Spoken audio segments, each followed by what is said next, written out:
My name is Dariel Vasquez. I am a first-generation college graduate from Harlem, New York.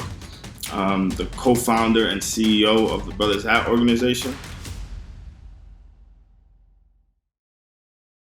Our mission is to improve the academic and social emotional outcomes of young men of color in both secondary and post-secondary education.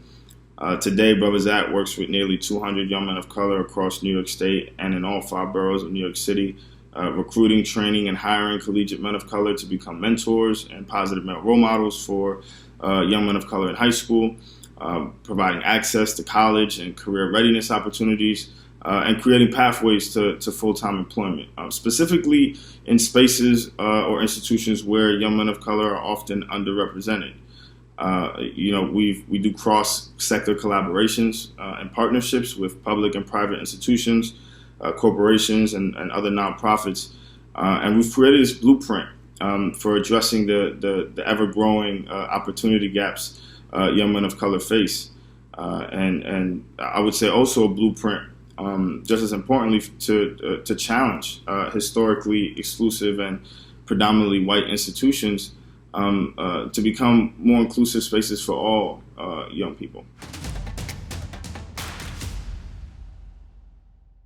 People are racist because they choose to be, intentionally or implicitly.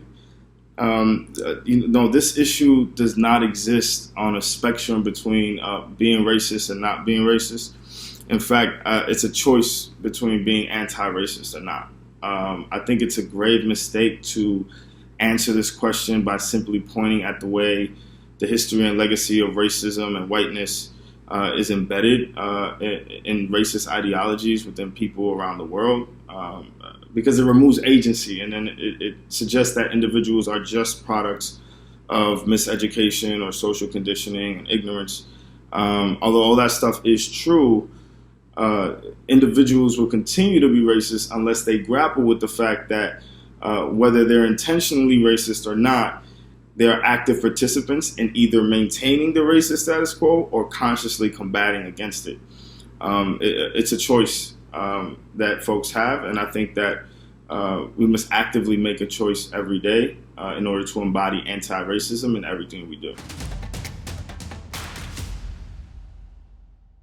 I think it starts for individuals, particularly white people. I think it first starts with acknowledging that piece of we're not going to reach a just, equitable world by simply not being racist. Right? We first need to acknowledge, okay, there are facets of my life that is immediately a cause of me being a beneficiary of my white privilege, of institutions being designed for me by people who look like me. And so actively combating that, right, to be actively participant in this endeavor is to constantly challenge these norms, right? Beyond just questioning stereotypes about people of color, we must also, in our everyday lives, in whatever spheres that we traverse, have to question and combat the institutions that we're a part of, right? Constantly questioning, is this place inclusive enough? What does inclusivity actually mean in this place? Right?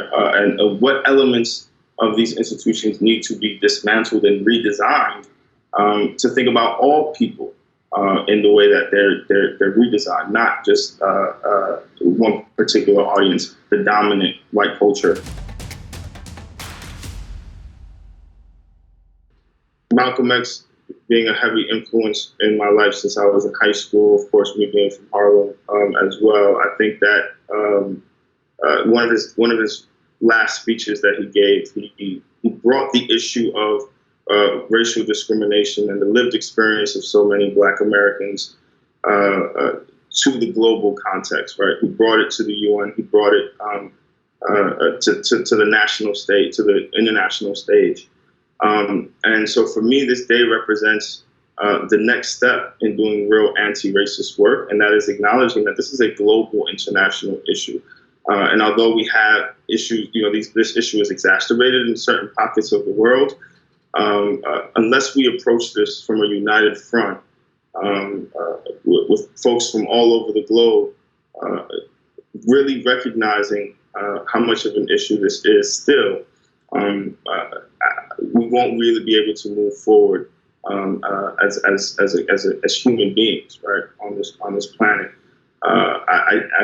I strongly agree with that sentiment, and I will say, part of at this point, I hope I'm not derailing this.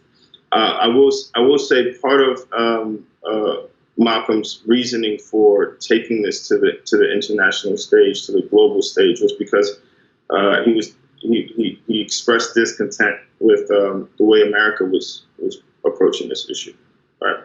And I think that he saw potential in being able to tap into the ways that so many people across the globe are also experiencing racial discrimination and actively combating it.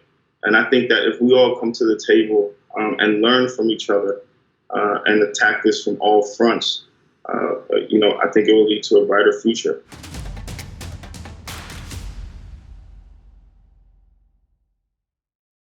I believe it's incumbent upon educational institutions, particularly historically exclusive and predominantly white institutions, to shift their priorities from simply increasing their diversity to doing the anti-racist work of actually becoming inclusive.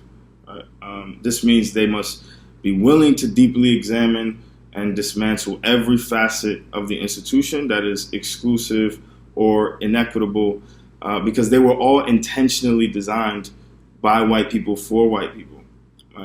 Everything from their curriculum and pedagogy to the spaces that students, traverse at the institution. Racial justice must be at the center of redesigning the institution itself. And people of color within those educational institutions shouldn't simply just have a seat at the table. Instead, they should be leading and creating the change within these institutions. Diversity is step one, and step two is this place actually inclusive? Yeah. Am I just there to be a workhorse at this institution, or do I actually have a voice? Is my voice actually valued? Do I have the opportunities to lead the institution, to change it, to redesign it, to impact more people? You mentioned capital and economic gain. But there's so much more than that, right? For folks who are doing grassroots work, folks who are doing community-based work, public service.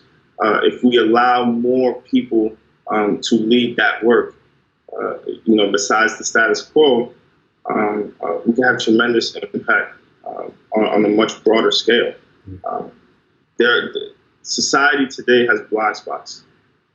Whether you're looking at American society or globally, right? A lot of those blind spots, some are there intentionally, are there because we refuse to create these opportunities and open up the avenues to have difference at the table and truly value this work and center the voices of those that are marginalized. And we'll continue to have blind spots as a people, as humans, until we really create this equitable world.